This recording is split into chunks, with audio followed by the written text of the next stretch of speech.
Hello, everyone. I wanted to film a little introduction since it's been a couple months since I uploaded a podcast.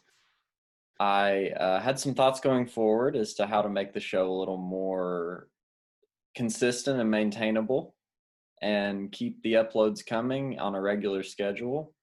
I've had a series of really great guests a couple months ago. I filmed 7 episodes with 7 great guests, and I kind of hit a wall. I didn't know where to go because I'd sort of exhausted my ideas for guests and what I wanted to talk about. And I thought about it. And for a couple months, I realized that I wasn't going to be able to maintain the schedule I wanted to with things going on and circumstances and the pandemic and all that sort of thing. So I decided that I was going to have to change the format of the show a little bit and adapt because that's kind of what everyone's had to do this year is adapt to the crazy changing circumstances we're all going through. So I decided that instead of doing the show with a guest every week, I thought it might be cool to do some episodes where I explore a public intellectual or a philosophy or a school of thought that's interesting me at the time and sort of go through that with you all. And I thought that maybe talking out the ideas I'm exploring would kind of make them clearer to me, and it seems that it could be interesting for you all. So if you think that's a good idea, please comment below. If you think it's a bad idea, please comment below. But I think that it will be a way for me to regularly upload episodes of the show rather than having sort of a bunch of episodes come out on a regular schedule and then stopping and then starting again. I think that instead of doing the stopping and starting, I think changing the format of the show a little bit might make it a little easier for me to maintain. And uh, plans have changed in my life. I was originally planning on going to grad school next fall, but that doesn't seem to be something that's in the cards right at this moment. So I think that the best thing for me to do is to stay intellectually engaged, is to be engaged with you all. And I think that would be fun for both of us. And I can talk about what's swirling around in my head philosophically and intellectually at the time. And it'll, I think, make it clearer for me. And I think it will definitely be a way for me to upload episodes of the show on a more consistent basis. And I think it'll be fun. So this week's episode is with a guest. It's my cousin Landon, and we kind of talk about what it means to be from the country and the stereotypes that go along with that, and sort of our childhood and what that means for us. So it was a really fun episode. We got to talk a lot about, we talked about music. We talked about sort of country identity and what that means to us, and how what that means to us is different from what it means to some people, and sort of what we see as the ideas that are portrayed in culture versus the reality. And we sort of find that delineation and we relate that to music and sort of the idea of playing the part of a country person versus the authenticity of that as such. And I heard a line from a show, Lodge 49 on Hulu, if you want to check it out, that as soon as you call something authentic, it's no longer authentic. So by that definition, anything you call country then isn't country, which I thought was an interesting thing. So I'm rambling a little bit, but I think that the show going forward is going to change, which I think is a good thing. Um, Resisting change is always usually bad. So I'm going to try and adapt and move forward and try to maintain a better schedule going forward. And I think it'll be fun for me to engage one on one with you all and sort of talk about thinkers and schools of philosophy and that sort of thing. So look forward to that, to give you a little preview. You're definitely going to like the next episode I have coming out if you like lobsters. So anybody that's familiar with the thinker that I'm talking about will definitely know who that is. So I really enjoyed recording this episode with my cousin Landon. He's the closest thing I have to a brother. So we had a lot of fun talking, and I hope you all enjoy it too. but I hope to see you all on a more consistent basis going forward. So hope you all are doing well. Stay safe during the pandemic. I know this third wave apparently is coming. So we don't know what the future holds, and I don't know what the future holds for this show either, but I hope to keep doing it. And I think that this change of me doing it one-on-one and with guests will make it more maintainable. And I hope you all enjoy it going forward. So without further ado, please enjoy this latest episode of Hayden's Happy Hour with 2 hubs instead of 1. Howdy, howdy, howdy, everyone. Welcome to another episode of Hayden's Happy Hour. I'm joined today by somebody who kind of looks like me, and there's a reason for that. He's my cousin. Well, I'm Landon. Nice to meet everybody. I grew up with Hayden on kind of a cattle farm, and he invited me over to hang out and have a podcast together. So I said, sure, let's do it. Yes, I'm very excited because Landon knows a lot about me that a lot of other people don't. So y'all are going to get some real insight into what I was like as a kid. Yes. Because it wasn't always a good thing. No, it was very mean. No, I'm just kidding. Well, I mean, it is, the hair. You're probably wondering why we have these cowboy hats on and why we're kind of dressed up a little bit. Well, I thought about it, and when Landon said he wanted to be on the show, I kind of thought about what we would want to talk about.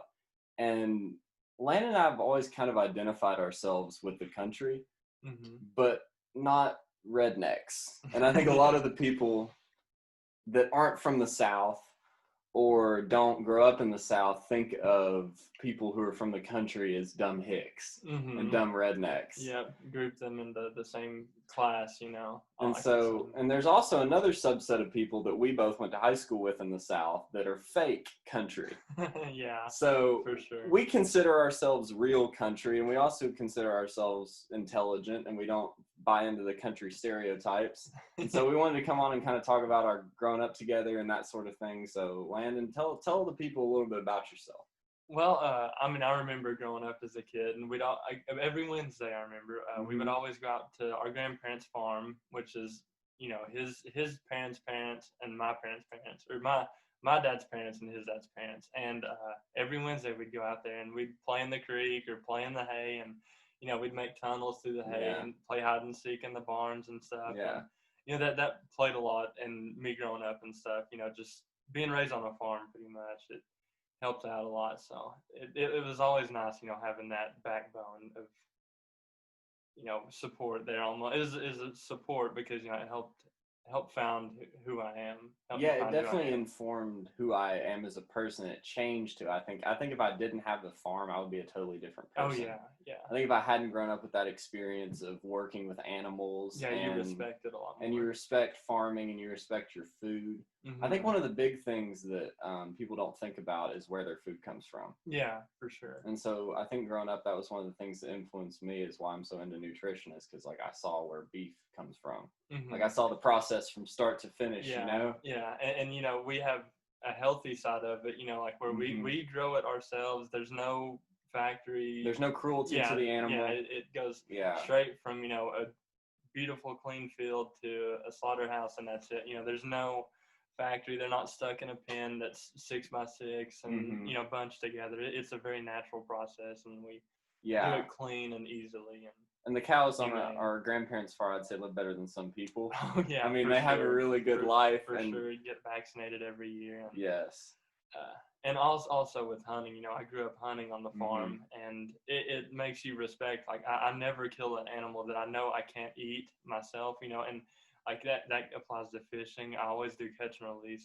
Unless, I know I'm going to eat it, I never kill something unless I know that it's going to, better myself or better something else. If I do kill something, I don't eat it, I make sure to leave it out or something, so another animal can take it. Yeah, exactly. Don't just let it go to waste. Being part of the environment, I think is what you're pointing to there. Leaving it part of the environment. Yeah, I think that's part of the country versus redneck distinction that we're trying to make. Is that maybe a redneck is the guy that you think of that lives in a trailer and cooks meth or something like that guy, versus what we're talking about is somebody who lives off the land and respects the land and treats his animals well and treats his family well. And our country, I guess what I was thinking of is our country identity isn't caught up in something like owning a big truck and dipping Copenhagen. Like, it's not that shallow. Yeah. Like, we don't identify the country with a truck or with a dip can or with bad Kenny Chesney song. Right. You know, it's a lot more. It's a lot more than that to us, and it's really, I think it's important to both of us. Wouldn't you agree? Oh yeah, for sure. I mean, I still hunt every day, or not every day, but I hunt every season, and Mm-hmm. you know, I fish a lot, and you know, I apply that to my life. You know, I take what I need and don't take what I don't need. It's that's a life lesson that I've learned through growing up in the country that I can apply to real life situations. Yeah, I didn't think about that. That's a good point. Is it makes you frugal in a responsible way. Yes, It doesn't make you yes. frugal in the cheap way of like, the way I always thought about it is my parents taught me to appreciate good food. Mm-hmm. And so the country did that too. Yeah, So I'll spend money. yeah, I spend sure. money on things that I think are important, like certainly this podcast or music Mm-hmm. or something like that, or food. Mm-hmm. But I don't spend money on things that aren't important to me. Right, stuff that you don't need, and Mm-hmm. and like this isn't necessarily something that you need, but it's something that makes you happy and something that you're going to put time into. It's not just a car or something that you'll buy and use it like once a year and then, be done with it. It's something that you can really apply, and like it brings you happiness, so it's worth it. Yeah. For sure. Now, did you have guys at your high school that just dressed the part? Oh, and absolutely. Do the part? Absolutely. No cowboy hats, but definitely big trucks in Copenhagen and rolling coal. Yeah, for sure. I mean, we had guys in the high school that would literally change their engines in the parking lot and stuff. I mean, it was very redneck growing up where I was from. Yeah, so Landon's from Maynardville, Tennessee, which is north of Knoxville, where I'm from. But I'm kind of from the north part of the city. And Landon's he grew up in the country. Yes, he legitimately grew up in the country. Yes. So he's more authentic than me, by the way. This you can make an argument this is he's more legit than me in some ways, because I'm a weekend cowboy, I guess. Mm-hmm. But I still did all the stuff that Landon did. I just didn't grow up in the same area as Landon. Mm-hmm. But we both had the farm, and so as a family, that kind of unites our side of the family, because like he said, my grandfather is my dad and my uncle, his dad. That's my dad's side of the family, so that's what kind of unites that side of the family is the farm. Oh yeah, for sure. Whenever we get together, we always go to the farm. Yeah, That's a cool thing. And so, do you not like the guys that kind of do that sort of thing? I mean, it doesn't bother me because I've grown up with it. I'm just been so used to it. But I do understand where a lot of people come from, where it annoys them and stuff because they didn't grow up around that. I mean, like you said, like with the country, people don't grow up around hunting like we do. Mm-hmm. And so they don't understand the ins and outs of it. They don't understand, that we kill and eat what we kill. We do it humanely. We don't just go out there and trophy hunt and. Well, and the TWRA actually funds wildlife. Oh yeah, hunters are the people that actually pay for wildlife preservation and actually conservation. Yeah, for sure. Hunters pay for a lot of conservation efforts, at least in Tennessee. Yeah, it's that way everywhere. I mean, if people didn't buy fishing license, hunting license, then I mean, a lot of the national parks, we wouldn't have half the national parks that we have now today. Hunters supply a lot of that, and they also do it biologically through, culling the herd almost. Yeah, like especially with white-tailed deer. Yeah, for sure. Because, I mean, deer, I remember I don't remember, but Dad has told me back in the 70s that, they didn't have any white-tailed deer around here, and now you can't go a week without seeing one. Yeah, exactly. And so it's one of those things, we do cull the herd around here, and, we have to, or else we'll have them in our neighborhoods and stuff where they really don't belong because they'll go through trash and, really mess up an ecosystem. Well, it's also bad for them because the food they're eating is not natural. They're eating trash or they're eating somebody. And they're getting hit by cars. Yeah. And, it's not a safe environment. I mean, they're meant to live in the forest. They're not meant to live in a subdivision like we are. No, exactly. And I think that's sort of the country identity is we appreciate the environment. And I think a lot of times people think of a parody of a country person, like that's shown to you in media. And I think that we talked about on this show before, Lucas and I last episode, if you watched that episode, if you're watching this, we talked about country music. And I think it actually relates to this. And the modern country music that Landon and I both actually don't like as much. Mm-mm. So Landon is in agreement with me of being a fan of someone like Sturgill Simpson or Chris, and someone from Nashville who's in that world is Chris Stapleton, who I think is authentic. Oh yeah, Chris Stapleton's as Nashville, but authentic as you can get in Nashville. Yeah, for sure. And so, or someone like Tyler Childers or Coulter Wall, who we both love, Charlie Crockett, who we went to see. Yeah. So Landon and I, our other thing we've done since we got older is, and we have our own cars, we go to country concerts together. Yes. So we've been to Coulter Wall, and obviously not in COVID, but we went to see Charlie Crockett and Coulter Wall together in Knoxville because they came through. So that was a lot of fun. I'd love to see Tyler, but it was a little bit expensive. But I would have loved to see him. When was he here? Last February, I think. I missed it. Yeah, I totally missed it. It was like very expensive. Where was it? It was Civic Coliseum. Oh, so he filled the Civic Coliseum. So he's a big deal. He's like Sturgill. Yeah, that's where Sturgill played. I think they both played together. I think that was the thing is like that was what it was. Yeah, that's why it was so expensive. Yeah, Tyler opened for Sturgill or vice versa. I can't remember, but.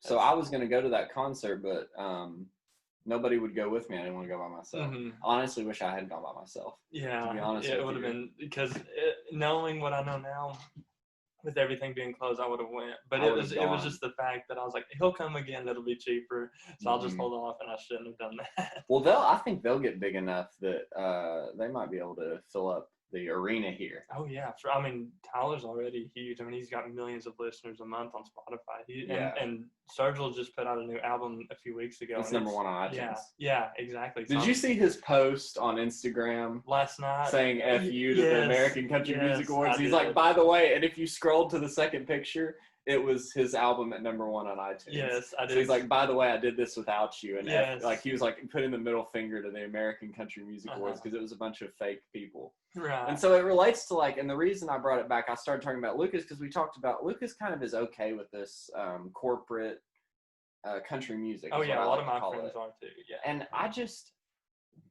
I guess the reason you and I agree is we both like authenticity. And I try to be authentic in my real life and on this podcast. And I'm not always able to do that, right? Nobody's able to be authentic all the time, and anybody that says there is lying, so therefore they're not authentic. Yeah. But but you're right. And also, I think a lot of like growing up, my papa, he was a musician, and I've slowly became a musician. I play guitar a little bit on the side, but and he was in Nashville. He was never like a big guy, but I mean, he played for Dolly Parton and stuff, and he had some, I don't want to say gigs, but he played for some pretty big people, and he hates this new country. I mean, he's got friends in Nashville that like they talk about it all the time, and how like guys, not Blake Shelton specifically, but guys like that, you know, that new country, that how they just really messed up the system of what was, you know, back then. It was I can't think of any bluegrass greats or anything, but like back then, like you thinking of like Flatt and Scruggs, Flatt and Scruggs, that's what I was thinking of. Or you got like a guy like Ralph Stanley, who was like a forebear, like in the 20s and 30s, somebody like that. And that was authenticity. I mean, they grew up in those times. They you know, they were true country, and they weren't this corporate bred musician, you know, that just puts out a record label and has a record deal until they're 7 years after their death. I mean, it's crazy, and a lot of that is, it's not the musicians, it's the corporate. Yeah. Because they'll have deals that will last literally like until after they're dead. Even like the music sold after they're dead, it'll go to the corporate instead of the family or the musician itself. So. Okay, so that's interesting. You talk about the corporate, because I said corporate country, and we're talking about authenticity and corporations, and I think that being offended, I really like that you talked about Floyd. You're talking about Floyd, right? Yeah. That's Landon's you said grandfather. Yeah, so that's your mom's grandfather. Mom's so he's not in our family technically, he's by marriage. But I've met Floyd, and he's a really cool guy and everything. And he's my mom's dad. Yeah. And so talking about that authenticity of Nashville, I just think about people like that I grew up listening to with my dad as somebody like Johnny Cash or Waylon Jennings. Oh yeah, for sure. Or, you know, someone like, even if you think about a rock group that's not country, like Creedence Clearwater Revival, or The Band with Levon Helm. Yeah, I love The Band. Yeah, and so you think about this music, and it's not even necessarily has to be country, but I think what makes you able to call it country-influenced rock or country music is, I think country used to represent the working man. And it used to be, yeah, for sure. And, you know, I think that these corporations have gotten a hold of it. And they've made a system where these artists are selling products. Yeah, it's became a product instead of an art. Yeah, it's it's selling boots. It's selling, I want to have the truck that Blake Shelton drives, or I want to Yes. I want to be like, have that brand. I want to have the brand. I was thinking, what's the guy that sings Country Girl Shake It For Me? Blake Shelton. Maybe, no, not Blake Shelton. Luke Bryan. Luke Bryan. You want to like the heartthrob. It's like he's a boy band of one, and it's like, sure. Country music is not Country Girl Shake It For Me. No, that's not country. That's 90s rap that you've put into a country song. Yes. Or, someone like Sam Hunt incorporating rapping lyrics or a rap cadence and a four note. I don't know if I'm saying this correctly, but have you noticed in these new country songs, it's always got a 4-note pattern beat behind it? And they've also got the snap tracks. You always snap tracks, you'll hear the snap. And so you hear the snap track, and it's like, and you got that, and that's from hip hop, and that's also from pop music. And so to me, like, the authenticity is having a band with a drum and a guitar. Yeah, it's being more of a band instead of a one-man act, and that's the thing is, like, I don't mind these musicians. It's mainly the fact that they call themselves what they're not. And like, if they were true to what they were, if they didn't classify themselves as country, but if they maybe classify themselves as pop musicians or something like that, it's like, or pop country musicians. Yeah, or even pop country. Like, I wouldn't have a problem with it, but it's the fact that they call themselves genuinely country. Yeah, that's my problem. Is like, you have guys like, Luke Bryan, like you were talking about, that is country, but then you have guys like Culture Wild that literally lives on a cattle farm and raises cattle. And people will argue that Luke Bryan is country because he owns a big farm and he hunts. Yeah. And I'm like, so does Donald Trump Jr. That doesn't mean he's country. Yeah, exactly. Exactly. Like these rich guys that buy a farm after they're famous for their image, that doesn't mean they're a country guy, Yeah. Or just, and it's sort of this notion of you talking about selling out. Like you were talking about it earlier, it's like, and we were getting on selling products, and Landon and I, we agree on music so well that it's kind of funny, and I wonder if it's because we grew up together. Oh, I'm sure that has a lot to do with it. Yeah, I mean, just growing up where we did and having the parents, our parents were brothers, or our fathers were brothers, and like they probably had the same music taste, and so that passed down to us, and I'm sure, because. I don't even listen to new music now. All I listen to is old rock and roll, old country music, like Waylon Jennings, all those guys. Like, I don't listen to anything new, really. And I'll seek out people like, and see, there's, I think, people that are in the Nashville world that are authentic, that aren't necessarily playing the 5-string country music that we're talking about, that I still consider a country artist. Someone like, say, that I played on the last episode was Rustin Kelly. He's kind of a grunge country mix. Yeah. So he kind of mixes emo grunge with country sensibility, but it's authentic, and he writes about like getting over a heroin addiction and trying to make his marriage work. So there's this element of country that's not just about the musicality of it, it's also the subject of, I think that country represents struggle. It really does. The struggle of the working man. I mean, if you think about Tennessee Ernie Ford and 16 Tons, when I hear a song like we talked about in the last episode, Cruising It, where it's like, I got the top down, shades on, rolling with the music. Yeah, that's not struggle. There's no struggle there. It's not, and I don't mean to sound like, coming from the country, I'm just like totally disabled to everything, but I mean, there is a struggle there almost that, you grow up with. It's like, you're very remote, you're rural, and you're not exposed to everything like everybody else is. Like everything comes to you a lot slower. You get it, but it's a lot slower. And it's kind of like Knoxville versus New York. Knoxville versus Maynardville. It's like, even Maynardville's a step behind Knoxville. Yes. Yes. And I don't mean to be a gatekeeper. I don't want to say like he's not country just because but it's just the fact that they're not really like who they say they are. Almost, it's not genuine. It's not true to what it used to be. I don't want to be a gatekeeper. I don't want to say that Luke Bryan's not countryer than me. I don't want to be like, I'm countryer than Luke Bryan. I want them to be genuine to who they are. I don't want them to be, a poser. I don't want to feel like I'm being sold something. No, when I'm listening to music. And I don't want to. Same with I'm trying to think of an example. Same with someone like, I'm trying to think of a rapper, like T-Pain. Mm-hmm. Like, I don't consider someone like T-Pain or someone in the pop vein being on the same level as a Kendrick Lamar.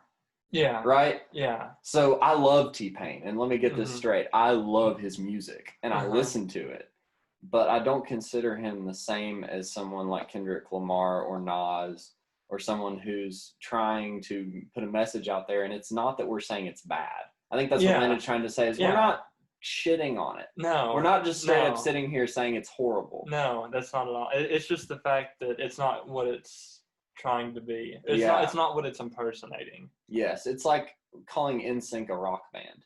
Yeah. You know? Yeah. And that's a very good I love comparison. pop music. Uh-huh. I love pop music, and I think it's fun, and I think there's a place for it. But like when we talk about country, it's often so misunderstood in the culture, Mm-hmm. and it gets roped in with redneckness Yeah. and being dumb or being Yeah. a meth user Yeah. and not having any teeth. Yeah. Well, and You there's a know? lot of deep stuff with that though. Like Towns Van Zandt, he's a Mhm. popular musician and he was a very big songwriter. He's just been inducted in like the Country Music Hall of Fame for songwriting. He's the one that wrote Punch on Lefty Mhm. and a bunch of other like old Western songs and stuff like that. And I mean, he did drugs, you know, he had an addiction problem, but he still, you know, had that struggle, and he made the music have emotion to it. You know, it wasn't just that vapid shades on top back rolling Yeah. with the music. You know, it's like he actually had a message to it, and it was genuine and it was heartfelt. You know, he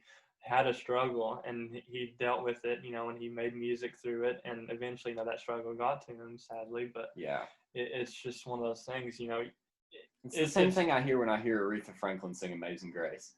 Yeah, You know what I mean? It's hard to convey emotion whenever you've never gone through anything that's so strenuous like that. You know, Yeah. it's almost like I don't want to say you have to have struggles, but like if you never have struggles, it's hard to convey to other people's struggles and compare it to Mhm. other people's struggles. You know, you have to have that sort of eye to eye, face to face comparison. You know, like where you know I've gone through the same thing as you, so I can help you through it, not you know, just something that's very vapid and It's doesn't like have an Alcoholics Anonymous. They don't get people who've never had a drinking problem to talk Yeah. to someone who's an alcoholic. Exactly. You're totally right, and that can be made with like a lot of comparisons. You know, like music. You know, and even probably comedy. You know, you. Oh gosh, yeah. And you're Landon's saying that because everybody who here knows. Maybe I've never talked about it. I'm a huge fan of comedians. Yes, as I well. know you're a huge Yeah.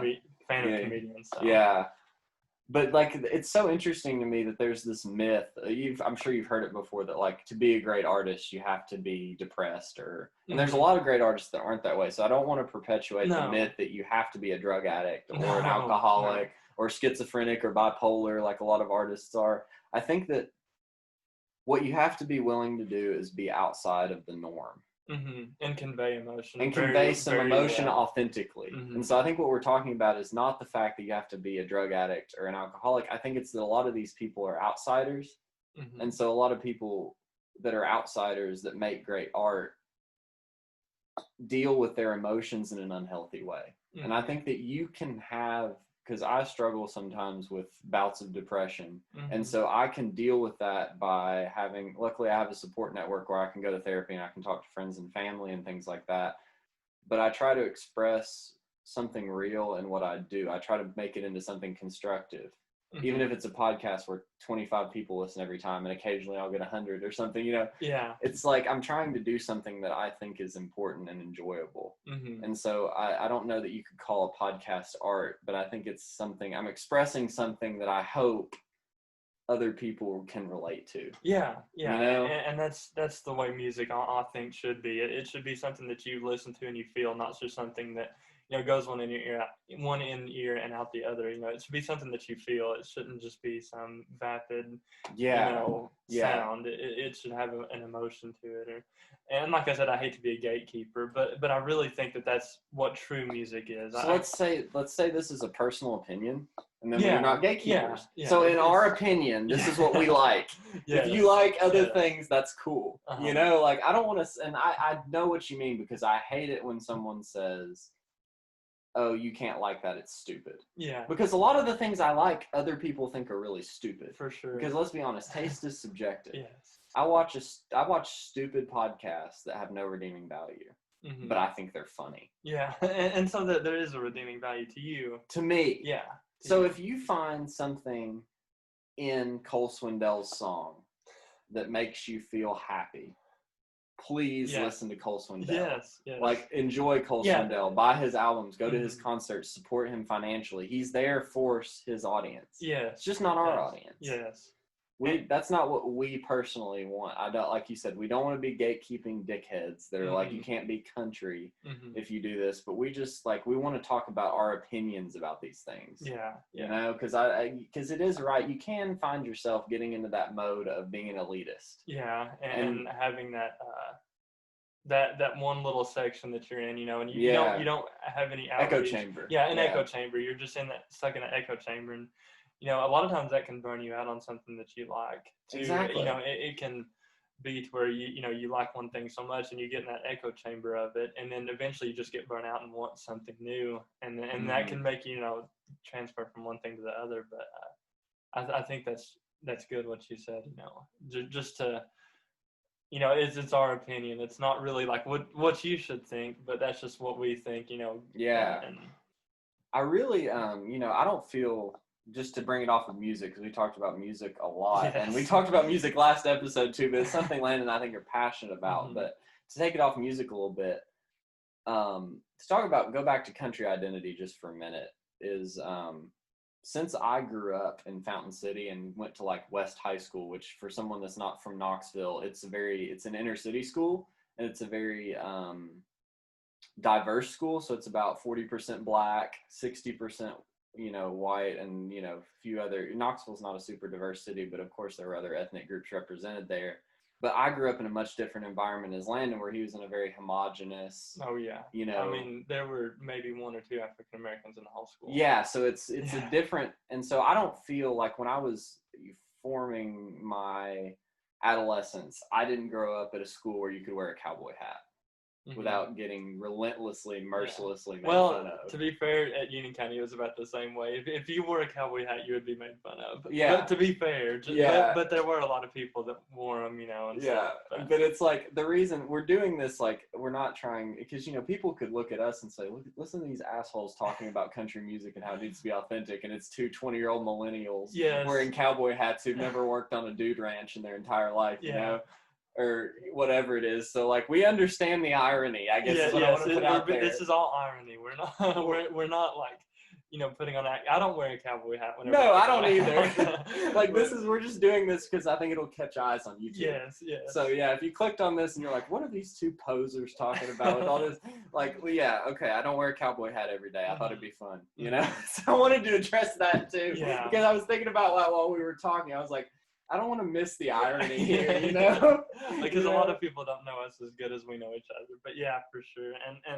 And that was a lot of, like, growing up in high school, it's like at a very rural school like that, it is very homogeneous. But like I said, you do get a lot of mixed values, because I mean, even though most of the people at my school were white, there were still people that would come from Knoxville that did have that experience and like, lived, and like you could tell the difference between people who like was born and raised where I grew up at, and then people that would move there. You could easily tell. I mean, I could pick out people. Yeah, just by how they're just by how they act, and like I'm not saying that in a bad way. I'm just saying that, like, there's a difference, even though it's not racial. There was still a difference there that you could tell, and stuff like that. So. Yeah, and I think that we focus on race too much, and I just pointed that out. Sure. Like, I think that's a bad thing, and the reason I pointed that out specifically is I think a lot of people have preconceived notions.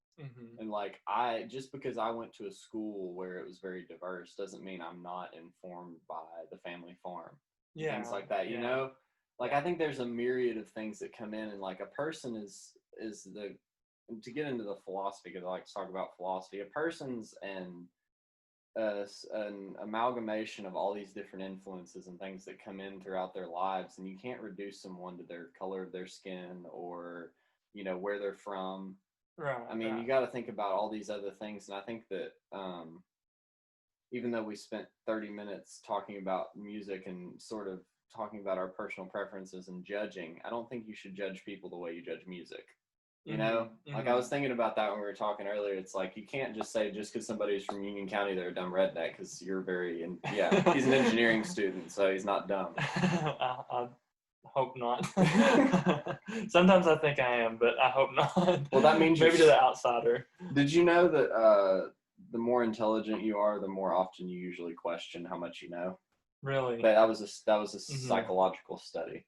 I mean, I wouldn't be surprised because, you know, a lot of times you do question yourself. And I think the more that means you inner think, you know, whenever you think upon yourself, whenever you ponder that, I think that's a huge sign of intelligence. Yeah, when you're self-reflective. Yeah, self-reflective. I think that's a very important thing to learn to do. And it's being conscious of what you're doing rather than just working out of some kind of programming that you've had for your whole life. A primordial, our monkey brain, as Joe Rogan says. But and I was gonna make a point. I forgot what I was gonna say, but it's true though that it's not. Oh, what I was gonna say is like how we grew up on the farm. You know, you got to think a lot of people that didn't. Like I was talking about, people don't understand the hunting and stuff like that. They don't understand, you know, raising a cattle farm or having a cattle farm and stuff. And it's like, but people had different things. You know, people would go to their grandparents and maybe play on a trampoline or have something along that lines, and more urban, if that's instead of more rural like we had it. Oh yeah, versus like being in the environment versus maybe they would. And so they were basically raised different than us. Yeah, or they worked on their car with their grandfather versus working on the farm. Yes. Maybe their grandfather was a mechanic and he taught them how to work on their first car, you know. And we're not saying one's better than the other. We're just saying this is what we are. Yeah, yeah. You know, it really informed who we are as a person, as having this experience that most people don't. And I personally feel very fortunate to have had it. Oh, yeah. You know, for sure. I can count on one hand the number of people I know that had a family farm. I mean, it's not a normal thing. And there's nothing normal, but I mean like typical. It's not a typical thing. And so I feel very, very lucky to have grown up and had those experiences, because it teaches you about the way things used to be. You know, and so you want to talk about nostalgia. So talk about nostalgia for a minute.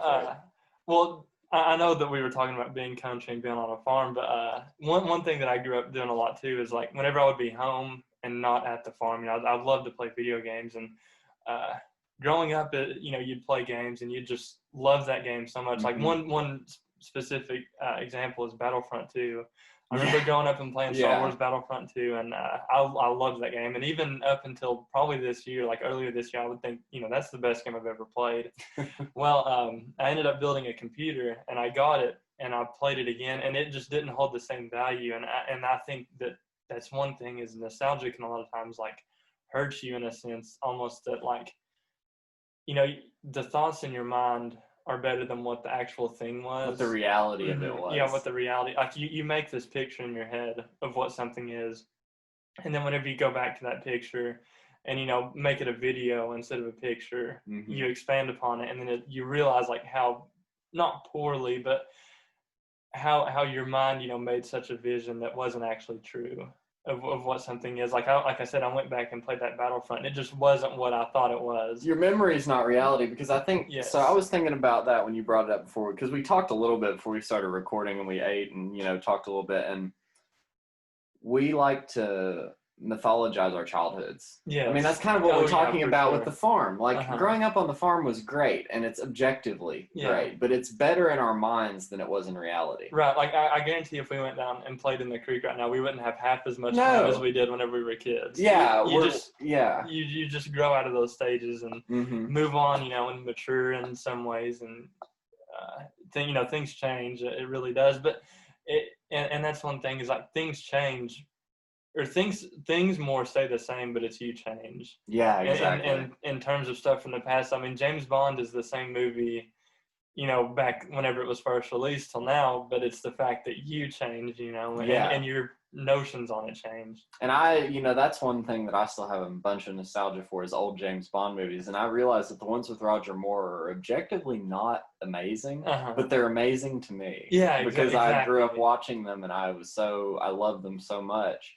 And it's talking about that subjectivity that we talked about is sort of really important, where you have to kind of keep your subjectivity in mind and keep your bias in mind. Mm-hmm. Because if we take it all the way back to music, it's like maybe we like the music that we like because of our background. Yeah. You know? Yeah, and I heard a study that like the music that you like from whenever you were 11 years old, that's what you like for the rest of your life, pretty much. So any new music that comes out, it's probably not as much. You probably don't like it as much as what you did whenever you were 11.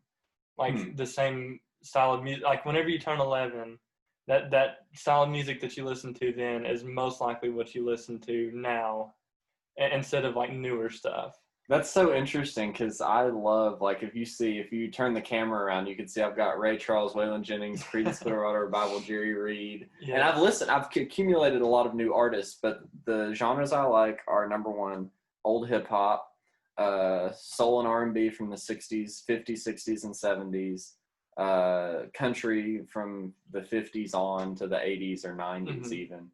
And I guess, you know, I've just kind of added to those genres. You know, I've added artists to those genres as I've listened to more music. You know, I didn't know who Otis Redding was when I was 11. But you knew what that genre was. But I knew what that genre of music was because I love James Brown. You know, so I grew up listening to, like, James Brown and our parents informed that. That's so interesting you say that because I've heard that same study before too. And I truly believe it because, I mean, anything, like I said, that's new, I just prefer the older stuff that I listened to whenever I was a kid and opposed to the newer stuff that is released now. Have you heard the Chris Rock joke about this? No, I haven't. Okay, so Chris Rock's joke about this is he said, whatever music is on when you get laid the first time is the music you fall in love with for the rest of your life. And then he says some things that I'm not going to say on the podcast, but the joke is whenever you're a teenager, that's the music you're going to love for the rest of your life. Yeah, you know? I mean, and it's very true because like I said, you know, whenever I was younger, I listened to the genres that I still listen to today. I listen to older rock and roll and I listen to older country and some new country, but it's older style, you know, and it's very true to this day. Going back to T-Pain, though, there's no song that makes me feel the way Low does when T-Pain comes in on that hook and Flo Rida is doing that verse. 2008, I was 13 and you were probably 11. I was 8. Or no, I was 11 and you were 8. Yeah, it was 2008. So it was a little before your time, but like, that's so funny because when I was 11, that song makes me feel something that not many other songs can do. Because you remember how big that song was? Oh, yeah. Yeah. For sure. So anybody that's 23. Shawty got low. Yeah. Shawty got low. Yeah. Yeah. We had a generation that knew what apple bottom jeans was because of T-Pain. Yeah. But like, I was just thinking about that. So that song makes me feel so nostalgic. Yeah. And I was 11. Yeah. I was 5th grade. But you show that song to somebody that's, you know, born in 2008, that is only 12 years old. And they're going to be like, they're going to be like so confused. You know, they're going to be like, what is this? I don't really like this at all. But it's just the fact that we grew up with it. So we, you know, kind of I don't want to say base our lives around it, but like that's a lot of like what ourselves came from. Like we came from that era. Yeah. And that music, you know, that whole generation was just intertwined in music. Yeah. Definitely. It was sort of, 2008 was sort of a weird, you know, I'm trying to think about, it was sort of a weird blending. You know, it was a transition. Yeah, it was a lot of like pop mixed with rap. That was whenever a lot of pop and rap mixed together. Yeah, that was whenever pop and rap like really mixed, like guys like Flo Rida and Black Eyed Peas. Yes. You know, those guys were really big back then. And we grew up around that. So that's a lot of like, holds a lot of value to us, I guess. I don't really know how to describe it better than that, but it holds a lot of value to us where it wouldn't to some other generations, younger generations or older generations. So if you stuck around this long, you get to get some inside family information. I want to tell you all about this little psycho when he was a kid. So tell him what you used to do to me and my other cousin Jared. Yes. So you're what, 3 years older than me? Yeah. Yeah. Jared's 2. Yeah, you're 3 years older than me, and our cousin Jared, which is in between us, he's 2 years older than me. So I was always the smaller kid. You know, I was small, and I was always kind of the I don't want to say the good kid, but like you were. You were the good kid. Everybody seen me as the good kid. I didn't really cause, or I did cause, but I didn't really like get in trouble, but I caused it. So I was always the smaller one. So they would always, one of them would normally be picking on me, Or Yeah. maybe not as much, but like one might be aggravating me and I'd kind of want to be left alone or something. And so I would always pin the other one against each other. So if let's say if Jared or something was maybe You're probably 5 or 6. Yeah, right? I mean I was Yeah. probably between about 5 and 8. Yeah. I probably didn't do it like after we got older, but between about 5 and 8, we'd hang out and Jared might be just kind of like getting on my nerves. Like I'd be wanting to play a video game and Jared would want to play it too and want to share or have a toy and want to share. And I was an only child, so I wasn't very good at sharing. So what I would always do is pin Hayden or Jared against each other. I'd say maybe that I'd go over to Hayden and be like, Jared's picking on me, go beat him up. Or vice versa, I'd do it to Jared and be like, Hayden's picking on me, Jared, go beat him up. And so I'd always pin them against each other. And they'd always wrestle, and fight over it. But like I would never be found out. And they didn't know it until probably like last year. And so this is what happened. So Thanksgiving last year, this little psychopath was like sitting over there and he's like, yeah, I used to pit you two against each other, right? Yeah. And I just remember I have these memories from childhood of Jared just jumping on me for no reason. I was like, this guy, I thought he was like crazy because I was like, he would just jump on me and start wailing on me. And I'm like, why are you doing this? He's like, you know why? And I'm like, what? And then Jared, I would do the same thing to Jared and he would be confused. And I was like, this little... There's always a reason behind it. Yeah, you're the man. You're like the Wizard of Oz. Yes. You're like the guy behind the curtain pulling the levers. Pulling the strings. Yeah, you're like the puppet master. Yeah, you're the puppet master. Pulling the strings. So we're both only children. Yes. So that's another reason I think we agree so much on stuff. Mm-hmm. Being an only child definitely is different than being. I mean, I've got friends that have siblings, and they're totally different just in their personality from an only child. But I think my parents did, and your parents did a good job of not spoiling you too much. Yeah, I hope so. Because I think neither one of us are brats. Mm-hmm. I don't think I myself. No. I've never had anybody tell me that either. No, I don't. So far. I don't think we've been spoiled too bad. I mean, we worked. We know to work for what we own and stuff. Part of the country. Yeah. It's like that's a cool thing. That's very true. You gotta plant the seed before you can get the corn. Exactly. It's one of those things. Yeah. You gotta work to earn a living almost. But yeah, I used to. Jared is much bigger than me, and I think Landon and I. I think the reason I love comedy so much is I had to be funny so I wouldn't get beat up. Because like when I take the hat off, you can see I've got red hair, so I always had a target on my back at school. Because anybody with red hair, you get picked on mercilessly. Yes, you don't have a soul. Yeah. You don't have a soul. Yeah, exactly. It's like South Park is the bane of my existence. Yes. And it's like. So did you get picked on at school? Did you ever get picked on? Not too bad, no. Really? Really not that bad, no. Okay, so Landon and I were both real skinny too when we were younger. I've put on a little weight. Landon's gotten bigger than me now.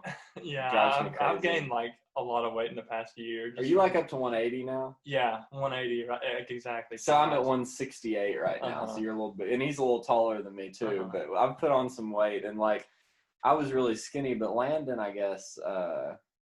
Didn't have the red hair.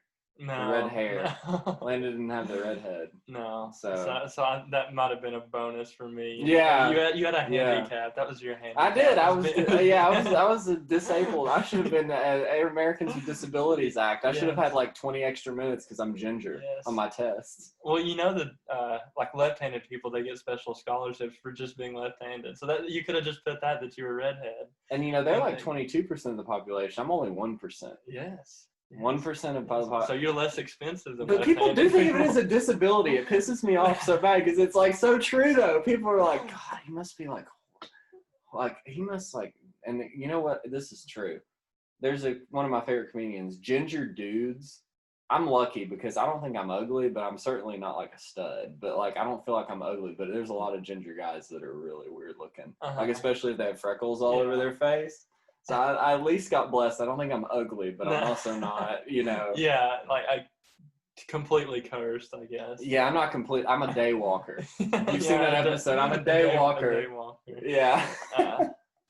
But like, what were you saying about like being funny in school like that? That was like one thing to cope with. That was cope. It was a defense mechanism. It was a coping. I figured out if I could make people laugh, they wouldn't beat me up. So I was never that funny. I was always kind of like the awkward kid, but I was kind of.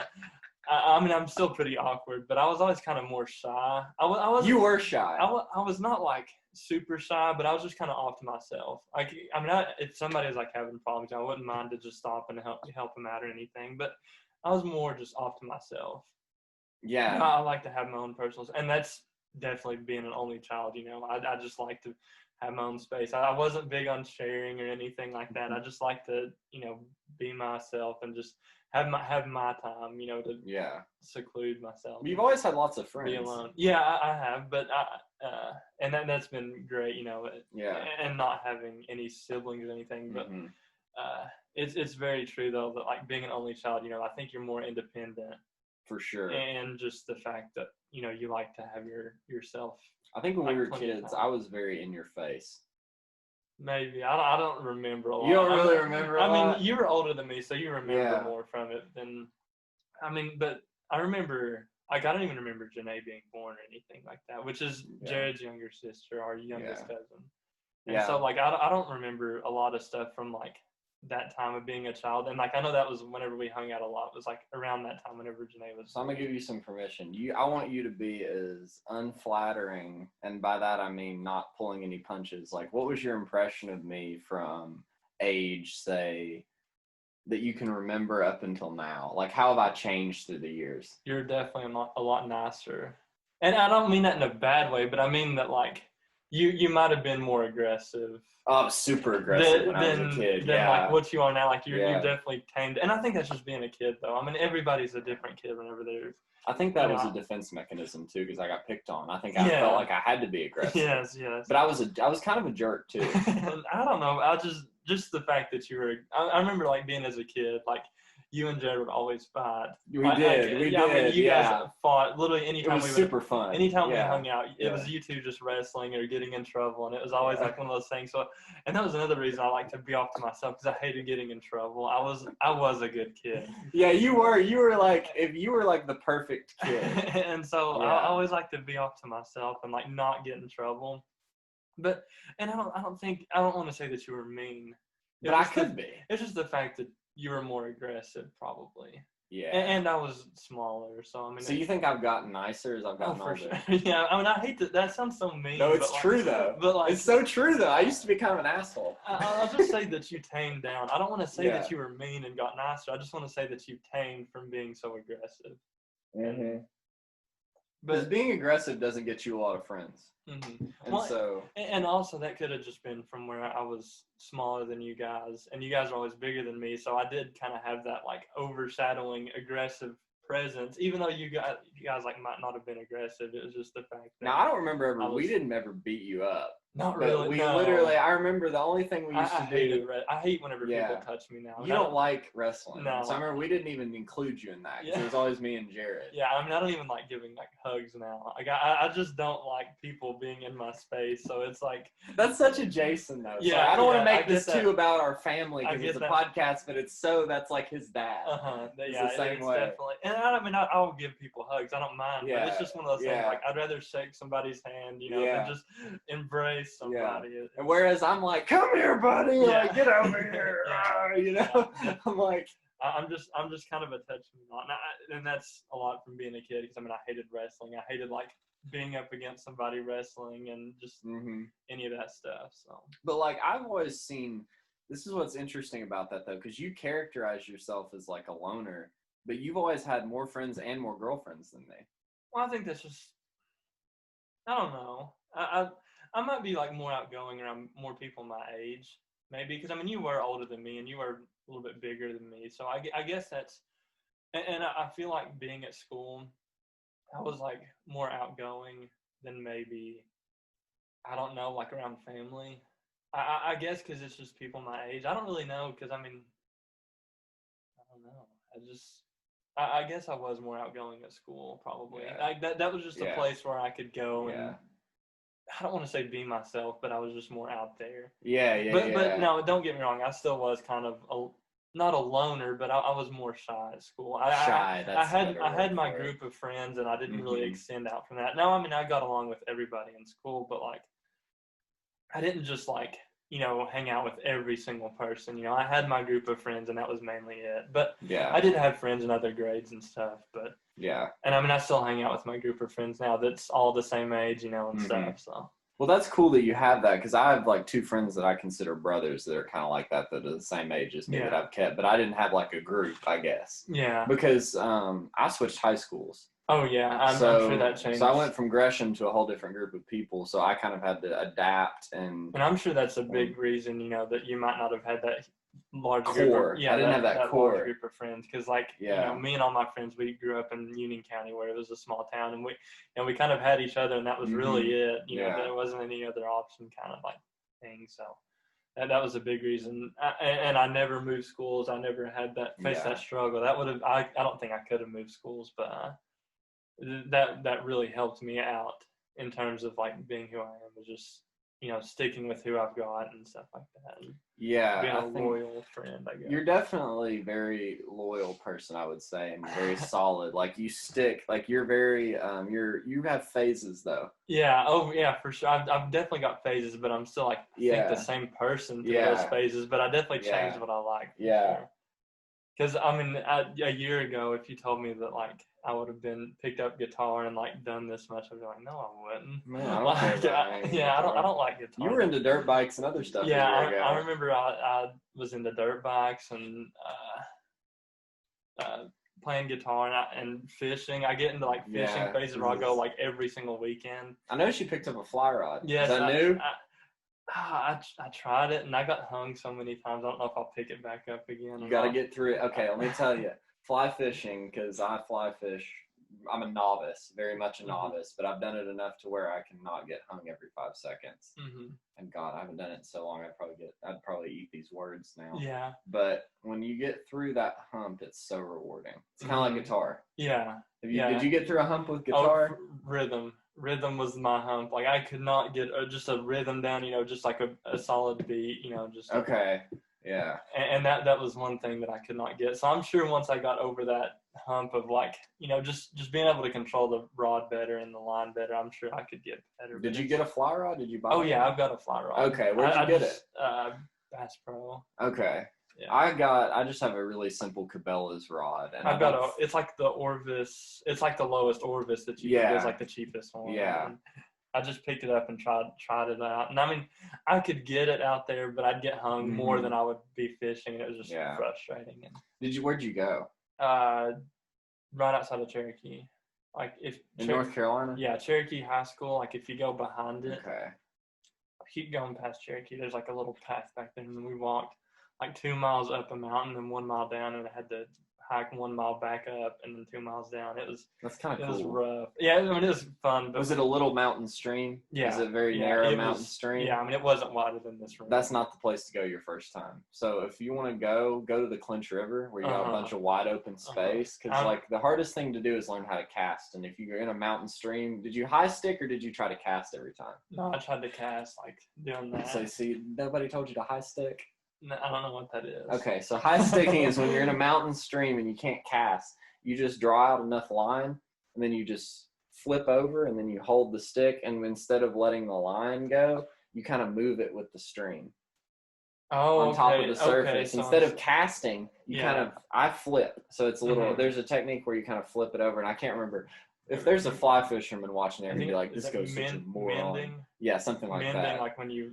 But that's whenever you pull your line up. That's not when so there's a method where you kind of just flip it to the spot and then you let it ride down. But high sticking is where you have your hand up here in a mountain stream and you're kind of moving down and the fish can pop up and get it, and you don't really cast and let it drift. Yeah. Because usually when you're casting fly fishing, right, you just let it spin so long. You just cast and you let it drift and you don't really do much except adjust the line. Yeah, and you might mend it exactly. So your line is behind that way your line doesn't spook the fish. But but you're letting the cast do all the work, and then after you get it cast in the right spot, the stream does it. With high sticking, you're helping it along the way. Okay. So in a mountain stream, I found I went up to the Smokies a few times and fished up there. Yeah. And when you're fishing in a little stream and you're going were the fish pretty small? Oh yeah, they were brook trout. The brook trout that I was fishing for in the Smokies are probably maybe this big at the most, 6 to 7 inches, maybe 10 or 12 at the most, but they're very small stream fish. So when you're going after them, you're not worried about losing them. If you get them, Yeah, you got them. Yeah, they're You so know, small. they're so small, they're not going to pull your line, and Mhm. you're not going for 25-inch trophy trout or Right, something, you right. know?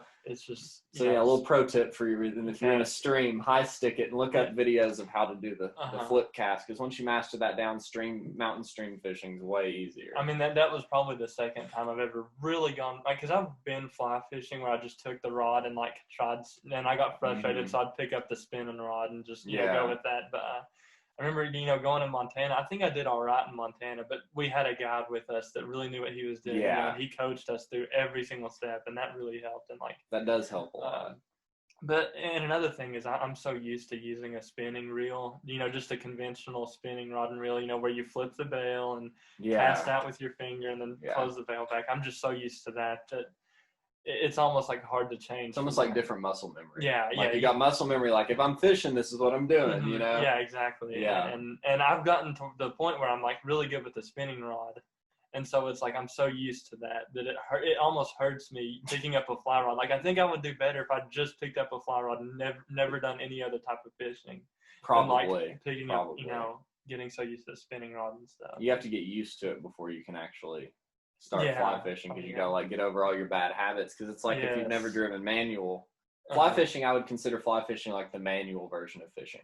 Yeah. Versus like if you're a spin rod, it's kind of automatic. Yeah, that's why fly fishermen, going back to what we were talking about elitists in country music, fly fishermen are so elitist. Yes. Like if you're a novice, they're gonna like put their nose up at you and like, or if you use a spinning setup like in a river. Yes, they're gonna be like, ugh, that guy's a poser. Yeah. It's kind of like look at Luke Bryan over there trying to fish. Like, what are you like? The guy's over here like country girl, shake it for me, and I'm over here like lonesome ornery and mean. I'm fucking Waylon Jennings over here like with my fly rod, and he's over here like got a DJ behind him. Like he's fake, bro. This guy's fake. If you're not fly fishing, you ain't doing nothing. Yeah, it's like just to bring it in, like it's. And you don't want to be an elitist, but when you're fly fishing, what was I talking about? I went off on a tangent. Just how automatic versus automatic and manual. Like how fly fishing is just more manual, and that is a very good comparison. And just the fact that like you have to do every single thing on a fly rod. Like where spinning rod, you pretty much just cast it out and reel it back in. With a fly, you got to mend, you got to pull your line the perfect amount, or it'll come back up. There's a lot of stuff you got to look out for that you don't necessarily have to. I mean, I'm not saying that spinning isn't easy, or is easy, because it's not always easy, but it's easier than I would personally say that it's easier. It's much easier than learning to cast a fly rod, for sure. And it's like I don't look down on anybody that spin casts. I spin cast and I fly fish. Yeah, I mainly do spin cast because I just prefer to catch fish instead of just with them all day. That's just me. But I do like I liked it. I had a good time. It was just, I don't know if it's just my thing, but it might be eventually once I get more patient with it and really put the time in. I think it depends on what you want to do, And I do enjoy it a lot. But it's kind of, when you're thinking about fishing, it's almost like, how many times can I go out? Yeah. And so with the spin casting, I think of it as like, I would rather do this because I know I'm going to catch at least one fish. Yes. And I only get to do this 4 times a year, 4 or 5 times a year. So, like, when I go, I want to be able to catch fish. Yeah, you don't want to just go out there and fish all day and not catch anything and then be like, oh, that sucks. We'll go again. Have you ever played golf? No, but I know that fishing is very comparable to golf. It's like golf. Yeah, I've heard that it's very comparable. Yeah. Just the fact that, like, I mean, the sports are totally different, but they're both slow sports. It's slow, A lot of patience. Individual. Extremely individual. And that was another thing growing up. Like, you talking about being an outside, like, I was never big into sports, so I hate to change the subject. I didn't mean to so bad. But that's what this is, a conversation. But, so it's good. like, with sports, I mean, I played football in 8th grade, but that was it.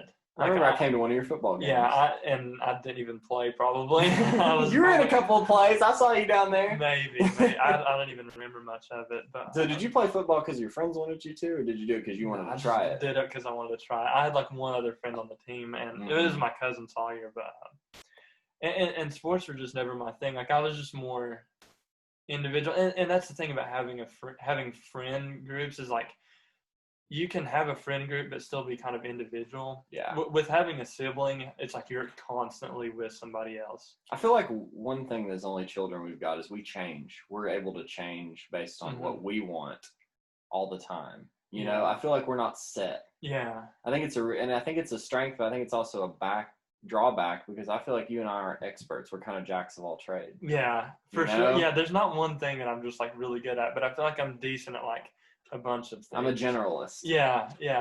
I thought about that earlier today. It's like how I'm more of a jack of all trades than I am just like specifically good at one thing. Like I didn't pick up basketball. No. Or like, I mean, I can semi-play guitar, but I would not consider myself a pro or anything like that. And you're a pretty good guitar player, I gotta say. For how quickly you picked that's it up. one thing that I've like really stuck with. Like I stuck with dirt bikes for about every summer I'd ride. I wouldn't really ride much in the winter, but I picked up guitar a lot more than I had dirt bikes or fishing really even.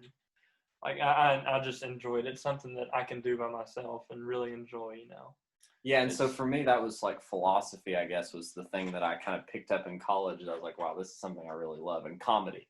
Mm-hmm. Comedy and philosophy were the two things that I was like, wow, these are things. And it's interesting because when people think of a hobby, they don't really think of those things. No, not really. But yeah, I get what you're saying. But it's like a hobby for me. Yeah, something that you enjoy, yeah. Something I enjoy doing and reading about and I listen, like if I'm on YouTube, I'm watching either a comedian's podcast or a comedy, or I'm watching some intellectual philosophy theory thing. Mm-hmm. So that's like what I spend my free time doing. And I guess sometimes I feel gypped because the hobbies I like don't have anything to show for them. Uh-huh. Does that make sense? Well, to show physically, yeah. Yeah, you know, there's nothing tangible that I can bring out and say, look what I did. You know, but I mean, there's except for maybe the podcast. But. Yeah, well, there's a sense there though that you're bettering yourself for maybe when you have to use those skills, you know how to use them so well. Because I mean, there's jobs out there that you know might require like a lot of deep thinking to it. I don't really know because I'm not like big into the philosophy. I'm more of I'm an engineer. I'm kind of like a realist, a tangible. Yeah, you're tangible. Yeah. I don't know, but. I think whenever the time comes, though, you'll have that knowledge of it so well that, you know, you can be able to talk to, you know, maybe Jordan Peterson, that guy that you're talking about. Yeah. You could talk to him and have an intellectual conversation where definitely there's no way that I could. I mean, I just don't know as much about philosophy as that guy could, you know. I think that if you, yeah, I guess that's true. I didn't think about it that way because I guess I've always thought about what I wanted to do for a living. And if in my dream it would be this, but you know, that's you know that would be cool, but that's maybe not realistic. But I mean, imagine having Jordan Peterson on here or something. Like I couldn't have a conversation with him, but you could. That's true. You know, it's one of those things. It's like you don't think it might not be physically tangible, but it's you definitely have it. Well, that makes me feel good, Landon. Yeah. You just made me feel all warm and fuzzy. See, this is guys like my brother. We didn't have brothers, so this is my brother. Yeah, we really, I think, growing up, you're the closest thing to a brother that I had, for sure. Now you definitely gave me warm fuzzies. For sure. So I guess, how long have we been going? I have no idea. It's been an hour and a half. Can you believe that? You're kidding. Dude, it's been an hour and a half. Or at least an hour and 15. That's crazy. Let's keep going though. Okay. I want to talk about. Keep going. Yeah, this is fun. I'm I want to having keep a good going. time. Like, so your dad's super into conspiracy theories. Yeah, but are you? Not like crazy ones. Not that like people are lizards or anything. No. But he he's into them. Yes. He's not like he doesn't subscribe to him, but he's into them. Yes. And I'm kind of the same way. Like they're interesting. It's entertainment, and that's what I meant. Is like he's into it, like it's entertainment for him. Yeah, for sure. Not so much that like he believes everything. No. But so we wanted to talk about Landon and I a couple weeks ago.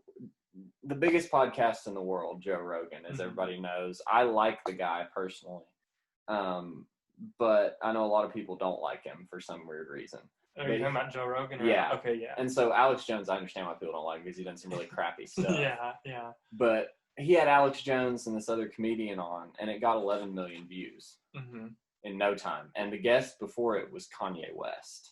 And he got less. And he got way less views. Yeah. So this was like a shock to me. So we wanted to talk about that a little bit because, first of all, let's talk about Kanye first, and then we'll finish off with some Alex Jones, if that's cool with you. Yeah. So we were talking about Kanye earlier, and Kanye is clearly brilliant at music, and he's brilliant with fashion and design. Mm-hmm. He's a designer, and he's also, I think, a visionary person. Oh, for sure. He's probably the most visionary person that I think. He's top 10 visionaries of the 21st century. Yeah, I would honestly say that. I think he's a genius. Yeah. I think he's a genius. I also think he's incredibly misrepresented and misunderstood by people who have an interest in making money on tabloids. Mm-hmm. And so the way he was sold to me, and like someone like my dad hates Kanye West. Oh, same. Yeah. Does your dad hate him too? Well, he doesn't necessarily hate him, but he thinks he's an arrogant jerk. Yeah. Let's put it that way. He thinks he's an arrogant jerk. And I think that Kanye has played into that a little bit. I don't think he's totally innocent, because he does say, he went through a phase where he was like, I'm like the savior. I'm, this, that, and the other. And so I wanted to talk to you about enlightenment a little bit, and it might help you understand Kanye a little better. Because maybe this is like, you were talking earlier about how there's things you haven't studied that maybe I could, that's maybe something tangible I could show. So I'll give you something a little tangible here. Yes. So Buddhism, there's this idea of enlightenment, and there's this idea of a bodhisattva. And what a bodhisattva is someone who's attained enlightenment. They've entered the spirit world, and then they come back in order to bring others there. And so I think, this is what I think. I think Kanye is on the path of enlightenment. I think Kanye reached enlightenment when he was going through his I Am Jesus phase. Yeah, that was around whenever his mother died, right? Yes. Because I know that's his mother dying is really what triggered a lot of his. And I think he went into a spiritual practice at that time, and I think that he went deep into it. And Landon and I are both Christians, and that's how I identify myself. I'm a Christian. Yeah. But I also study other religions, just as it's sort of a hobby of mine. So I understand this, and I'm really into philosophy and religion are kind of the same thing. Yeah, they're very similar, because philosophy is the search for knowledge, and religion is just a branch of knowledge. It's a different kind of knowledge to me, but a spiritual knowledge. It's spiritual knowledge versus tangible knowledge, which is sort of But anyway, to bring it back, there's this idea in enlightenment, and I don't agree with this statement, but a lot of people that say Jesus Christ was a great spiritual teacher, and Buddhists say that Christ was an enlightened person. And so when Kanye went through this whole phase, if you were looking at, I'm going to look at it through a Buddhist lens rather than a Christian lens. If we look at Kanye's journey, we see he goes through this great suffering, and then he goes into the spiritual practice, and all of a sudden he thinks he's God. And so when you're an enlightened person, Jesus says, I am God a lot of times, because, and people who are Christians take him literally. But we're looking at this through a Buddhist perspective. So if you look at Buddhism, you would say, oh, he reached enlightenment. Here's where Kanye reached enlightenment. So all these people think he's an arrogant jerk. But then he comes on Rogan to bring it all the way through Rogan. He's talking about wanting to make the world a better place. But he's also bipolar. So it doesn't always make sense. Yeah. And I think that he does have bipolar disorder, I think. That's what he said he was. I think he's probably admitted that he's bipolar. Yeah, and so I think that someone like him who's clearly so brilliant chooses. I thought the interesting thing is, what did you think about him saying he wouldn't choose to take his medication because it dulled his creativity? I think, like we were talking about, I think he's just such a visionary, and I think he's a visionary in almost the most purest sense, and the fact that he is a visionary, but I don't know if he's as much of a doer as he is a visionary. I think he sees a lot of what's wrong with the world, and like with the music industry, I remember on Twitter he had a huge thread where for hours I remember he would post after post of like contracts that he had that were just totally messed up and how he wanted to fix this. But if you look on his, he ran for office, and I don't think he has like any true like tangible ideas for office. Yeah. I think he's a great visionary, and I think he would be a good advisor. But I don't know if he would necessarily be a good leader, because I don't think he has that charisma almost to lead, but I think he has that charisma to invent. Yeah, I think he's an inventor. Yeah. Because he started in music, and then he took it to fashion and other areas. For sure. And I think that's a lot of what, I think that's one thing that he's kind of confused on, is the fact that I would rather, personally, I want him to be a visionary for somebody. I want him to be being like not be necessarily the president, but be in the Oval Office, and advise maybe the president and be like, here's how you could help Black people. Yeah, exactly. Here's how you could help the common man, because Yeah. I mean, I don't want to say that Kanye is similar to the common man, but like, I think he's got some bright ideas out there that could really, help out people. And I think he's not, like you said, I don't think he's fit to be president. And it's not because he's mentally ill. I think that there are presidents that have been mentally ill before. But I think that it was so interesting to watch him talk because clearly he is not stable. And I think that's clear. Mm-hmm. But I think he's incredibly talented and he's incredibly gifted. And he's been able, through his genius, to market his gifts and create in all these different areas. And when you have someone who's and the reason I brought up enlightenment is like, I think a lot of people, because he said these things about like, I'm like God or I'm this or that or the other, they think he's just some arrogant jerk. And I really did not get that impression. I just think that he might need a real support network around him to keep him stable. Mm-hmm. And I don't like the fact that the media represented him as this jerk because I don't think that was his intention. No. And I think he's on another level. And I think he gets frustrated when people represent him the way he doesn't want to be represented. And so I think he lashes out. Uh-huh. You know what I'm saying? And he does it like to provoke these journalists. I mean, in terms of entertainment, I think he's been one of the most like against them, or the media has been against him. I think more than almost anybody in media to this day. I mean, he really is like he has been fought tooth and nail from the media. He's had a lot of hardship through that, especially around his mother dying, because that was whenever I think his bipolar really kicked off, and he probably quit taking his medicine and stuff. And when he became a Christian, they just turned on him. Did you notice that? Like when he found salvation, he says he found salvation through his faith. Now he's all of a sudden everything he says is crazy. He's crazy. Mm-hmm. Well, if he's religious, he has to be crazy. And if you notice that when someone comes out as a person of faith, whether they're, and it's more, I think this is only because America is predominantly a Christian nation. I think if we were, if the roles were reversed and Islam was the religion that was very influential in America, they would do the same thing with Islam. But I think because we're so influenced by Christianity, have you noticed that when anyone who is famous or considered comes out as Christian, like Chris Pratt or something, they always like attack them. Yeah. I think it's sort of like, I think it's fair that they're allowed to do that. I just don't know that it's always, I think it's sort of disingenuous. Don't you agree? That they're coming against them? That they're just attacking them because of their identity. Yeah, for sure. And it's like, if you don't have the right identity, we're going to attack you. Mm-hmm. If you're not secular, if you're not, agreeing with us. Yeah, then you deserve to be attacked, for sure. Like, that's what they're saying. Yeah, like, exactly. And so I think Kanye, because of his phases, because he's someone, like, I think you could probably relate to that. Like, you change. Yeah. Like, he's changed. Yeah. Anyone can relate to that. Yeah, he really has. And I don't know if this is too early, but I'm going to kind of segue that into the Alex Jones thing. Let's go ahead and talk about that. Because I think Alex Jones has changed a lot since he, like, and he's still crazy. He's still, like, a nut job, but he's disavowed a lot of the stuff that he said in the past. Like with the Sandy Hook stuff, I remember that was like the first thing that he did whenever he came back on the Alex Jones show, after on the Joe Rogan show. I mean, after a lot of time, I think that there's a lot of parallels between him and Kanye. Yeah, I agree. And I agree. I don't mean to look at it too deep. And I think he might have a mental illness as well. I mean, you heard in that one podcast where he said, and I quote, "I'm a little retarded." Yeah, it's like I'm crazy. I'm a little crazy. Yeah, but I think that there's a lot of similarities between those two, in the fact that they have ideas, but they can't really get them out there. And they don't know how to express them in a clear and cogent way.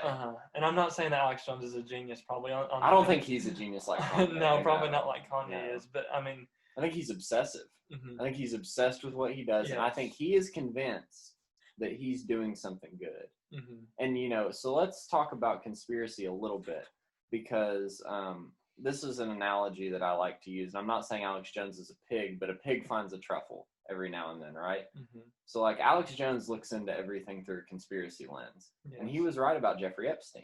Mm-hmm. And as you know, that was one of the big things that it's like, if you don't think that was Harry when he committed suicide in jail, Yeah. It's like you're not looking. Yeah. It's kind of like if you don't think for something sure. was weird about the Kennedy assassination, something happened that was weird with the Kennedy assassination. Something weird happened with Jeffrey Epstein. I mean, Alex Jones said all of these things 10 years before it was found out. Yeah. And it's sort of like with the Bohemian Grove stuff. Uh-huh. All these powerful people go out to this place in California and they have weird ritualistic sex things that they do.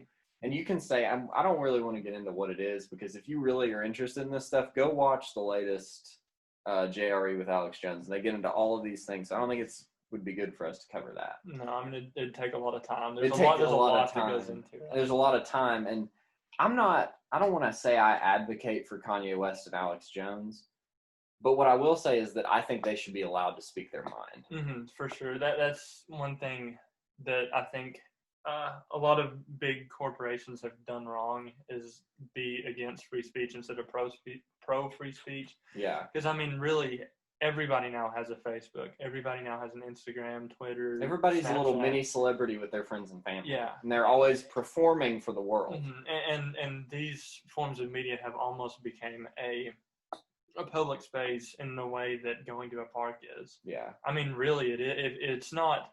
I mean, it's on your phone, but it's the same thing as going to a park and, seeing your friend over here with their dog, your friend over here with their baby. Yeah. It's sort of kind of the same thing. And I know that there's a lot of controversy with thinking that way, because they are private companies. It's private companies, and stuff. But I don't think anyone thought that social media and technology companies would be as powerful as they are. 10 years ago, probably people didn't think that. I mean, can you imagine? I mean, who would have thought that Facebook and that now owns Instagram would have this much influence over what people see and say?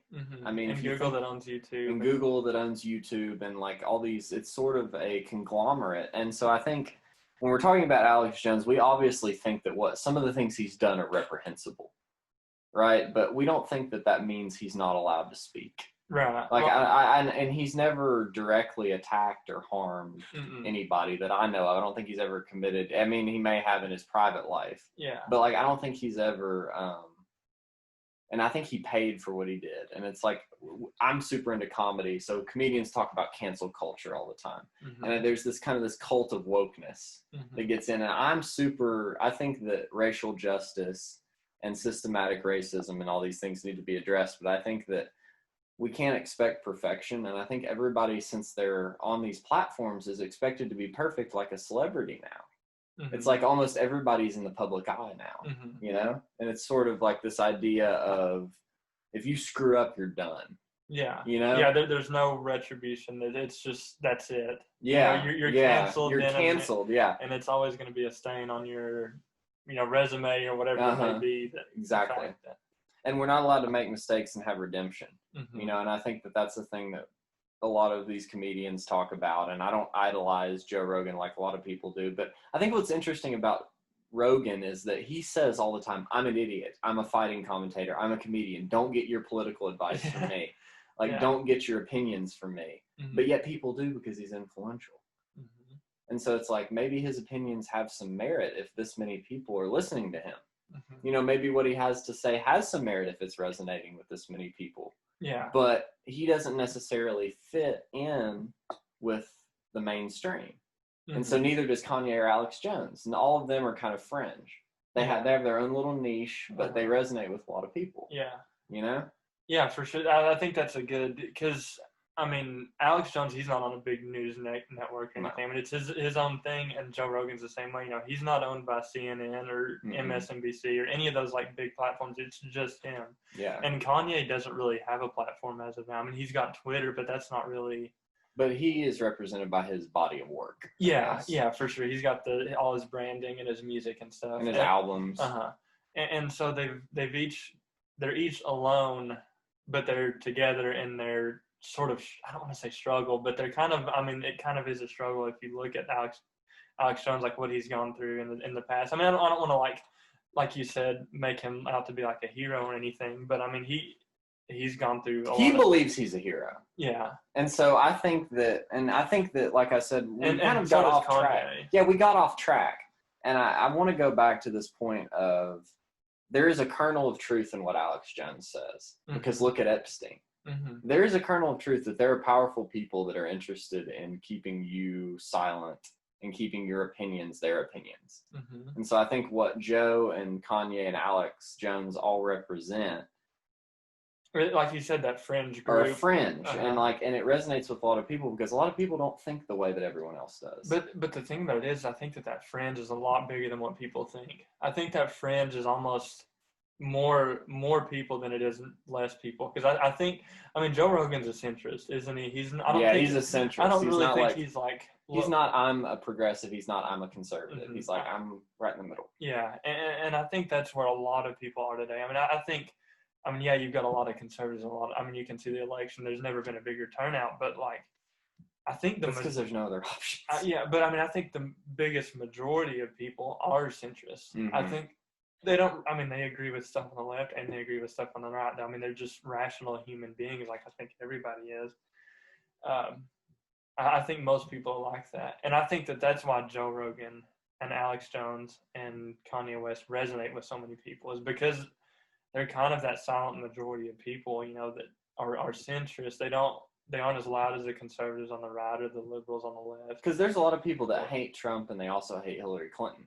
Yeah. And I think those people aren't represented. Like, there's people that don't like the Clintons, and there's people that don't like someone like Trump. And I'm kind of fall into that, where I'm not a big fan of the Bushes and the Clintons and these political dynasties that kind of put power all together at the center, and they don't really listen to the people, and they kind of just are in their just groups. They're administrators, they're bureaucrats, they're career politicians. I'm not a big fan of that, but I'm also not a fan of Trump because of his rhetoric and because of the way he talks about people and the fact that he's very unstable and has done a lot of undemocratic things and things that are against the Constitution and what our country stands for, and the fact that he uses religion to divide people. And he's a divisive person, and he's not a kind person, I don't think, in any way you could say that about him.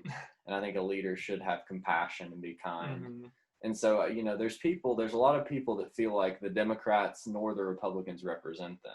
Right. And so is that kind of what you're talking about? Yeah, just the fact that, I mean, Joe Rogan, like I said, you know, he doesn't really agree with, like, Biden or Trump on, like, I mean, he agrees with them on, like, certain things, but, like, he's not a Trump supporter or he's not a Biden supporter. I don't think. I mean, and that's so many people. And that was so many people in 2016. And I think that's why that they resonate with so many people. And I really think that, like, if Joe Rogan like had the platform that a lot of mainstream media has, then he would be more successful than the mainstream media. Yeah. Because he resonates with people. That's the thing, is like, because he's authentic. To take it all the way back to the beginning. Exactly. And I think Alex Jones and Kanye West are also authentic, but I think they've both done things that are not as. Like, I think Joe Rogan, and everybody talks about him, and there's a reason for that. But I think he's kind of, I don't think have heard of him having any sort of scandal, ever. No, I mean, other than him saying that men shouldn't wrestle with women, I mean, other than that, there's not been anything that's really been. Yeah, and that's ridiculous. Yeah. I mean, we're talking about combat sports. Yeah. That's not, he never said trans people aren't allowed to exist. He never said trans people shouldn't be allowed to have the same rights as everyone else. He just said it's unfair for a biological man to fight a biological woman. And as we know, that's where we sort of get into this. There's a lot of people that are progressive and liberal, but they don't buy into this woke ideology. Yeah. And that's what he talks about, is like, you don't want to be in this woke ideology where you stop listening to the science. Because science doesn't discriminate. You know, science is not sexist. No. Science is science. It's objective. It's rational. And there's this idea that science is sexist now because it's objective. Like, objectivity is considered a white male value, and I'm like, no, it's just scientific. It's just the way that it is. It's just the way that it is, and I'm sorry you don't like reality, but you don't have another one. Yeah, you know. Yeah, for sure, and that's like, you can be pro-trans. Like, I'm fine with someone being trans. They're perfectly allowed to do whatever they want, and I believe they should have the rights and be treated with dignity and respect. But they're not allowed to fight women in men's, you know, and they're not allowed to fight in a different division in sports, you know? Right. I don't think that should be a bigoted statement. No, and it's the fact that it's just not fair. Yeah. And it's not that you're trying to hate on them. It's not that you're trying to hateful thing. It's not that you're trying to discriminate. It's just the fact that it's not fair to people like girls who have trained their whole lives to all of a sudden just be beat by somebody that took an estrogen pill last week for the first time. It's just not fair, for somebody to be like that, and it's kind of it's weird to see that growing up like in such a rural community, and then like it's weird to see that be controversial, because I'm sort of the same mind of like, I thought we were all on the same page here. I thought we were agreed that everyone has the freedom to do whatever they want until that freedom infringes on someone else's freedom. I thought that was what we were all working from. I thought the idea of America was that you're allowed to do whatever you want as long as you don't hurt other people. And this is quite literally hurting someone else. Yeah. I mean, like wrestling. I mean, it's quite literally hurting another person. Else. Yeah. No, I totally get what you're saying, and you're right. I mean, it's not fair in any way, but well, it's almost like we're working from different values now. Like there's people on the left that have this value of like, you must agree with me, identity politics, or on the right, you must agree with Trump, or you're not a true conservative, or for sure. It's that there is a lot of identity politics going on, and that's another thing that I think Alex Jones and not necessarily Alex Jones, but Joe Rogan, I think, gets right, is he doesn't play identity politics. He, like I said, he's not, on either side of anything. And I really think that if Biden wins, that's going to be one thing that the media almost will not like, because how much they bash Trump, they won't have that platform to stand on, to bash anybody anymore. Yeah, that's true. I mean, he's great for ratings. Yeah, it really is, and I think that's like one thing that's a lot of people. I don't really know how to describe it, but I think that there will be like a culture shock to the media, because they won't have that constant, rock to bash on or anything. And now Fox News will. Yeah. And so Fox News will probably go up, but it's the fact that Joe Rogan is totally, down the middle with it. I don't base my opinions on what he says. Let's be clear. Neither one of us, let's be clear, because there's a lot of people out there, and I want to address this. The reason we're talking about this is because of the shock that this episode got so much attention. And I want to be clear. There are people that are stans, to use the popular, like that are Rogan stans, and they agree with everything he says, and like, no. I don't. Like literally the only two podcasts I listen to is half of the Kanye one and like the whole Alex Jones in like the past 2 or 3 months. Yeah, like I'm not a stan either. It's relevant right now, so we're talking about it, and it's like it's interesting because it relates to this authenticity idea, right? Yeah. It kind of relates to like being authentic and trying to put yourself out there in an authentic way, and I think he does that. But and I think that's why it resonates, because I feel like in the media, you don't feel like you're getting an authentic person. Like when you see a newscaster, they're being a newscaster. Yeah, and they're reading just a script off a teleprompter, and that's it. That's not what they think. That's what the teleprompter, the person that wrote the teleprompter thinks. And that's what I think is so brilliant about what Stephen Colbert did with the Colbert Report. He played a part showing that he could be a different person. Yeah. And do you know how many people actually thought Colbert was a right-wing conservative? Like a genuine person. Yeah. Or like a genuine news reporter or anything. And I think that's why it was so brilliant, is the fact that he showed you can play a character and people will believe you. And I think that's really brilliant of him. And I think that's kind of what Alex Jones and Kanye are doing, maybe. Maybe Alex is playing a character and he knows that's the way he can get entertainment. But he's also a little crazy. Yeah. Yeah. Like what he does, and I think you got to look at it, find the kernel of truth in all these people, and take what's valuable and leave the rest behind. And that's not saying cancel them, but that's just saying to get what they're saying that's true, and take that for what it's worth. Like, I mean, he was right about the Epstein thing 10 years ago. Why didn't he? I mean, the FBI, you don't think that they could have just looked into it a little bit and found something that was a little bit wrong? Yeah. I mean, and I'm not saying that FBI needs to look into everything that Alex Jones is saying, but I mean, he's right where he's right and he's wrong where he's wrong. And I think the Kanye thing is true with that too. Like, with the music deals that he's talking about, how corrupt the music industry is, with the deals that sign them to death, pretty much. I mean, you're signed there until you die, and then even after you die in some cases. We own you. It really is. And that's why he talks about this idea of going from being, and like people think it's controversial, but he talks about being a slave to these record companies, and he's using his black identity to show what they're doing to people, black or white. You know, he's saying, well, they're making us their slaves. They're making us, you know, not get the fruits of our labor, and they're stealing from us, just like people did back in when America was founded. They you know, stole these people's rights, and they stole these people's, and that's what he's saying they're doing to artists. And a lot of people take that as disingenuous because he doesn't communicate it well. But I think that he's legitimate in saying that a lot of times entertainers get taken advantage of.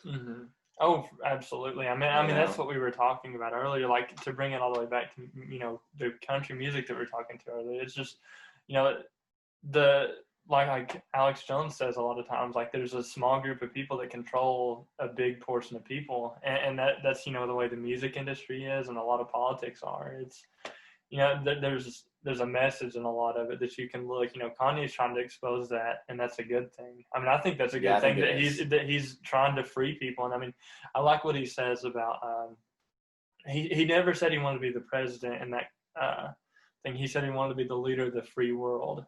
Yeah. And I think that speaks like a large volume. You know, he doesn't want to be necessarily a boss. He wants to be a leader. He wants to push people forward. He doesn't want to, you know, boss people around and tell them what to do. And that's why I think America is valuable. You know, and the fact that it's not a dictatorship as of now. You know, it's you still have freedom and stuff, and I think that's, you know, needs to be taken advantage of. Just, you know, take it. You know, you're an American, so be free. Yeah, exactly. And, you know, I think that we're in a weird time to be alive. And, you know, we went this whole time without talking about COVID, which, thank the Lord, I'm so sick of talking about COVID. But a lot of people reacted poorly, and I don't know what's going to happen to the nation as a whole. But I think that if we can take anything away from this podcast, it's like, let's hope that we can still speak our minds at the end of it. Be true to who you are and not get canceled for it. And let's hope you can make mistakes and maybe become a better person because of them. Because I know, like you said, I wasn't always a nice person. People have the ability to become nicer as they get older. You know, and I had the ability to make mistakes even and lash out when I was picked on because of my red hair. And maybe it made me a better person, even though I went through a jerk phase. You know, maybe I got better. You know, maybe I grew. Maybe I learned. And maybe if I'd been canceled. Yeah. And then you wouldn't have grown. I wouldn't have grown. You would have just been stuck. Yeah, exactly. For sure. Well, man, you have anything you want to say at the end? No, I mean, I think we covered a lot, and I'm happy you had me on, man. This was really fun. I appreciate it. This was really fun. We definitely need to do it again. Let's do this again. This was really fun. I'm glad you said you wanted to come on. And so it's been a while since our last episode, but there's new and exciting things coming. I've recorded the intros at a different time, so you'll get all that information at the beginning. But I wanted to end by saying, if you like the show, please subscribe on YouTube. If you like the audio version, you can subscribe on iTunes at Hayden's Happy Hour. You can go to soundcloud.com/Hayden's Happy Hour if you want to follow us there. Lots of exciting things coming soon. There's going to be a little change. I'm going to do a series on different individual thinkers and their thought processes and their work, and try and break that down for y'all and talk about what is interesting me, because as I talked about, maybe I can put that study of things that aren't tangible. Maybe I can make something tangible out of it coming up. I hope everyone stays safe out there with the surge going on of COVID. You know, we took precautions before we did this, and we made sure that we were safe. And just please stay safe, stay humble, as Kanye, as Kendrick Lamar would say. Be humble. Maybe that's stay home, be humble. You know, maybe we should take some advice from Kendrick instead of Kanye. So be humble and, you know, be kind to each other. So thanks, Landon. Yeah, thank you for having me on.